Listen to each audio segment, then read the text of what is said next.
I've been a huge Poke fan ever since I played Pokemon Yellow as a kid, and I'm still as much of a fan as ever. I've always loved the vast list of Pokemon to choose from, their different moves and abilities, and everything else that has made the Pokemon franchise what it is today.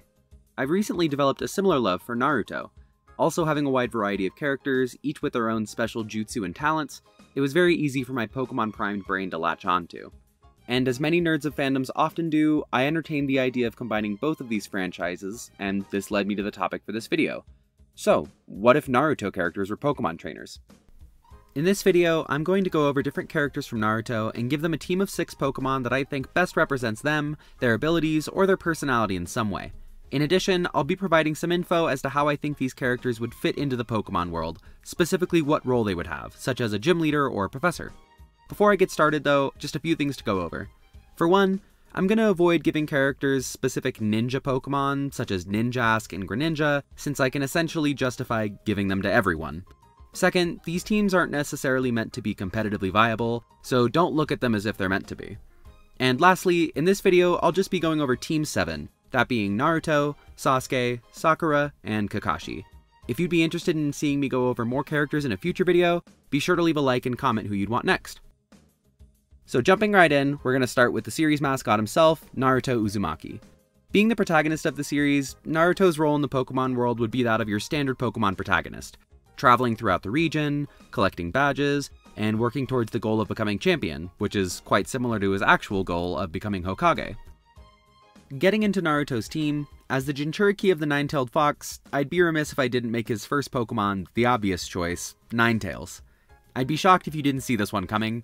I don't really have a lot to say outside of the obvious. I mean, come on, it's Ninetales.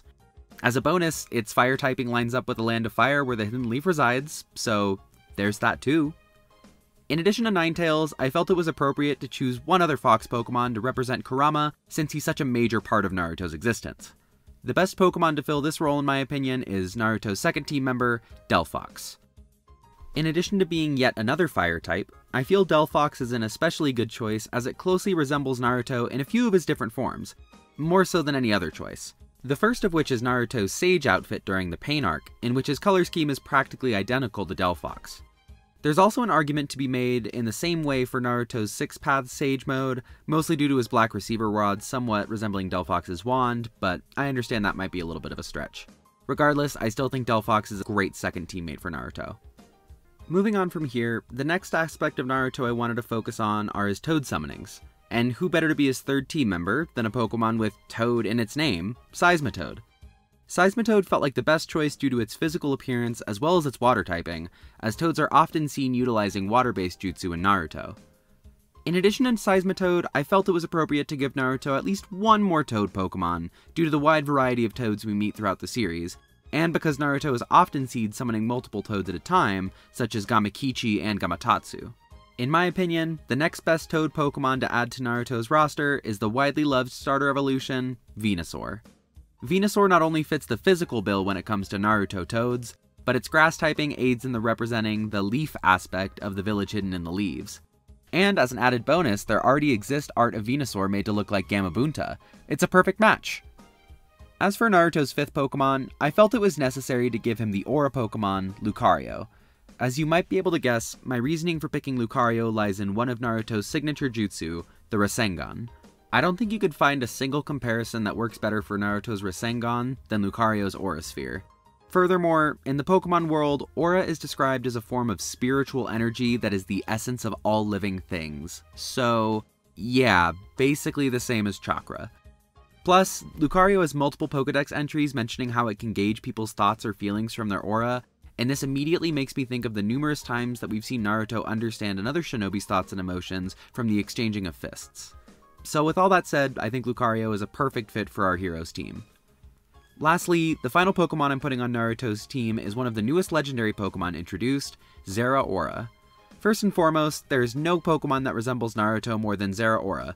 It has spiky yellow hair, and it looks to be actively shouting, very similar to Naruto a lot of the time in Part 1.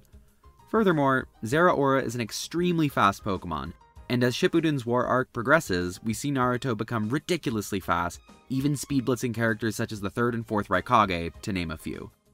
For these reasons, I think Zeraora is the best final addition to his team. So to recap, that makes Naruto's full team Ninetales, Delphox, Seismitoad, Venusaur, Lucario, and Zeraora. As an honorable mention, representing his original sexy jutsu, Naruto's spare Pokemon would be either Jinx or Nidoqueen, for reasons you can guess that I will not get into. Moving on to everybody's favorite edgy teen, especially Naruto's, we have Sasuke Uchiha. As a trainer in the Pokemon world, Sasuke would easily end up being the rival to the protagonist, but not a friendly one like Mei or Barry. Sasuke would be much more like Blue from Kanto or Silver from the Johto region, just a straight up douchebag. Although, unlike Silver, I think Sasuke would actually become champion before the protagonist like Blue did. Jumping into Sasuke's team, his first Pokemon, representing anything and everything snake related, we have the Cobra Pokemon, Arbok. Looking over all the snake Pokemon, I was between Arbok and Seviper for a while, and while I think that Seviper is the more accurate snake appearance-wise to what we see in Naruto, I gave the edge to Arbok due to the face-like pattern on its hood, as I feel it nicely represents Sasuke's Sharingan and Genjutsu abilities. Plus, Arbok is purple, which matches Sasuke's Susanoo. Next up, representing his growth from Hebi to Taka, is Sasuke's second Pokemon, the Firebird Talonflame. Talonflame serves two purposes on this team. First is representing Sasuke's affiliation for Hawks. Not only does Sasuke lead Taka, which literally translates to Hawk, but Sasuke also has the ability to summon Hawks as well. The second thing Talonflame represents is Sasuke's affinity for Fire Jutsu. And as a user of the Phoenix Flower Jutsu, what better Pokemon to represent this than a literal Firebird? Third on the roster is a Pokemon that fits Sasuke's dark and edgy teen vibe he's always exuding. The Electric-type Pokemon, Luxray. Like I said, Sasuke and Luxray are already on the same page when it comes to aesthetics, especially with the similar spiky black hair. But another reason why Luxray is a good fit for the team is because of its electric typing. While initially shown to use Fire Jutsu, Sasuke seems to prefer his lightning transformation techniques like Chidori and Kirin much more once we see him in Shippuden. For these reasons, I think Luxray is a must-have on the team. Sasuke's fourth Pokemon represents his talents with Genjutsu and illusions, as well as his craftiness and intelligence when he fights.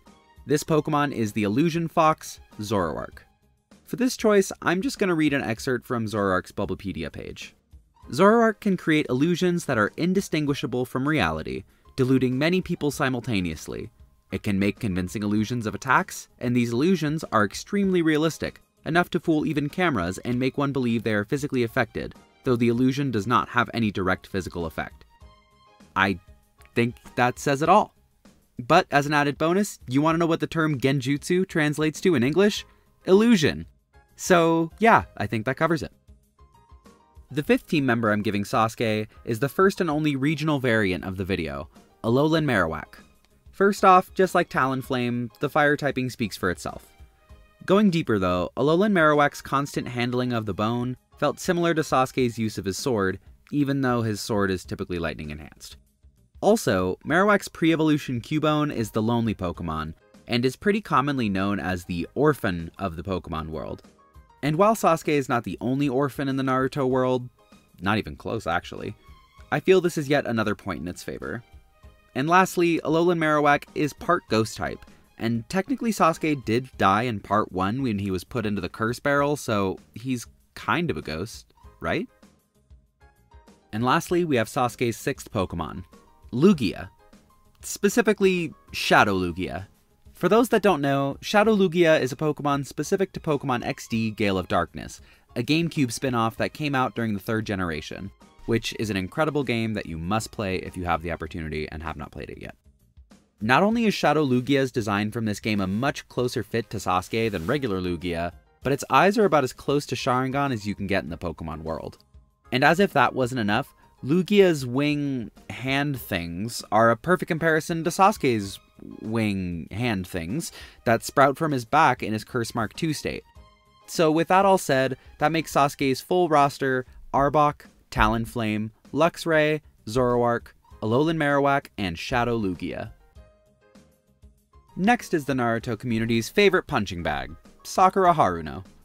As the primary medical ninja in Naruto, as well as being the token pink character, you're quickly going to notice a pattern with her team. But before I get into it, first is her role in the Pokemon world. This is an easy fit for Sakura to play the role of Nurse Joy, but I want to take it a step further than that. Because of Sakura's agility and strength, I think she would start a hybrid training facility where nurses train their medical skills as well as their battling skills. I just see this as something Sakura could really thrive doing, especially because she gets to combine both her medical ninjutsu skills as well as her physical abilities. Anyways, let's jump into her team. First off on Sakura's roster is one of her 2 Pokemon to represent her medical ninjutsu, the happiness Pokemon, Blissey. Blissey is pink, commonly seen as an assistant to Nurse Joy in the anime, or simply seen tending to a hurt Pokemon. I don't feel this choice warrants much explanation. It's pink and it heals things, so yeah, good fit. Sakura's second Pokemon, an additional team healer, is Audino. My reasoning here is pretty similar to Blissey. Audino is also pink, the main partner to Nurse Joy in the Unova region, it gets the ability Healer, and its ears even function as stethoscopes that can assess a Pokemon's overall physical condition. If that doesn't convince you, then you're just being annoying. Like Part 1 Sakura. Oh! Next up on her team, representing her monster strength, is Strong Arm Pokemon, Bewear. Bewear is widely known in the Pokemon world as an incredibly strong and incredibly dangerous Pokemon. However, as shown in the anime, Bewear is capable of being very affectionate towards those it cares about. In my eyes, this balance fits well for Sakura. It's very clear that she has the strength and intensity to match with Bewear, but Sakura is also a very emotionally involved and driven character, as we see throughout both Part 1 and Shippuden. Tack on the fact that Sakura and Bewear both have similar looking headbands, and you have a great fit for her team roster. Next up on the list is our stand-in for Katsuyu, originally Lady Tsunade's summoning that Sakura later gets to summon. I feel the best Pokemon to represent Katsuyu is the 6th generation dragon type, Gumi. I went back and forth on this choice for a while, considering either Shellos or Gastrodon in its place. While it would have been nice to continue the pink trend, I felt it was appropriate to choose Gumi because of its minimal body shape. Katsuyu's design is very simple, a slug with 2 optical tentacles as well as 2 sensory tentacles, which is almost identical to Gumi's design. Add on that the Gumi line has access to many poison-type moves similar to Katsuyu's acid-spitting abilities, and you can see how this little ball of goo fits onto Sakura's team. 5th on the roster is a literal Sakura, the Blossom Pokemon, Cherrim. If you didn't know, Sakura's name comes from the Japanese term for cherry blossom, after which Sakura also gets her signature pink hair color. Cherrim is a Pokemon that heavily plays off weather conditions in Pokemon, having a special sunshine form whenever sunlight is present in battle. As you can probably guess, Cherrim's sunshine form resembles a cherry blossom with pink petals surrounding its main body. So what Pokemon is better for Sakura than a Sakura? And lastly, my final choice for her team, my personal favorite choice, is the pink puffball, Kirby. Wait, no, that's not right. Let me check my notes. Jigglypuff. So what's my reasoning for Jigglypuff as our last Pokemon? It's pink, and it's known for getting angry. So, yeah, pretty on the money. As an honorable mention, part of me really wanted to throw in a Pokemon that bears close resemblance to Sakura in Part 1, and who is better than Whismur? A quick excerpt from its Bulbapedia page. The cry of a Whismur is about 100 decibels and can cause an all-day headache should anyone be near it. Perfect fit! All jokes aside, Sakura's full team actually ends up being Blissey, Audino, Bewear, Gumi, Cherrim, and Jigglypuff. And last on my list is Team 7's fearless and fawned-over leader, Kakashi Hatake. As for Kakashi's role in the Pokemon world, I feel that the best characters to liken him to are Lance from the Johto games and Steven from the Hoenn games. I chose these two not for their status as champions in particular, but because of their tendency to provide assistance and information to the protagonist throughout their journey, as well as simply being a fan favorite. I think Steven is an especially good example of this, and his hair is only part of the reason I'm saying that. Kakashi and Steven are both powerful characters in their own right, but they aren't cocky or obnoxious about it like Silver or Gary, or Sasuke in that sense. Moving on to Kakashi's team, his first Pokemon shares his unique copy ability, the transform Pokemon, Ditto. From the beginning of the series, Kakashi is introduced to us as the Copy Ninja, known for copying over 1,000 jutsu. Who better for his first Pokemon than one known for copying every other Pokemon it meets? The second Pokemon I'm putting on Kakashi's team is the first of many similarly spiky-haired Pokemon, Xurkitree.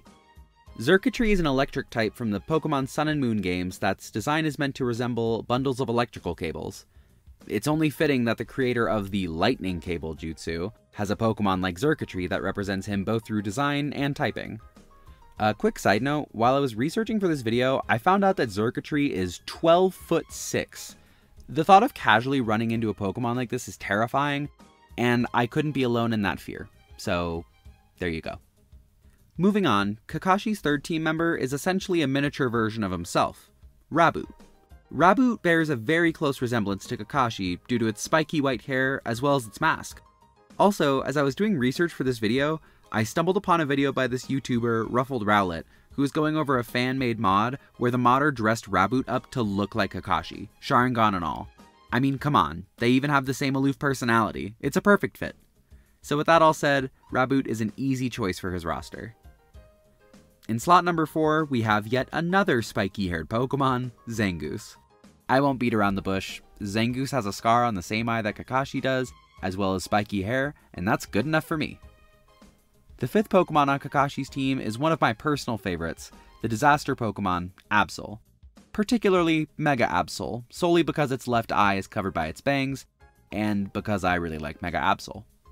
As a bonus, I can justify the wings through Kakashi's Perfect Susano. Also, let's face it, Absol is known as the disaster Pokemon, and Kakashi's been through many disastrous things himself. What with the Third Shinobi World War, losing his father, Obito, Rin, Mina, yeah, you get the idea. For those reasons, I think Absol fits well here. As for his last Pokemon, it wouldn't be a Kakashi team if I didn't represent his summoning dogs. The problem I've run into here is that there are too many good options. So, because Kakashi summons up to 8 different dogs, I will give him 8 different dogs. The best ones in my opinion are Furfrou, Growlithe, Poochyena, Houndour, Rockruff, Herdier, Snubbull, and Manectric. I felt it important that not everyone be fully evolved, as Kakashi's summonings vary in size and strength, with quite a number of them being fairly small. Out of these 8, the one I'm choosing to represent them all is Furfrou. Can you guess why? Huh?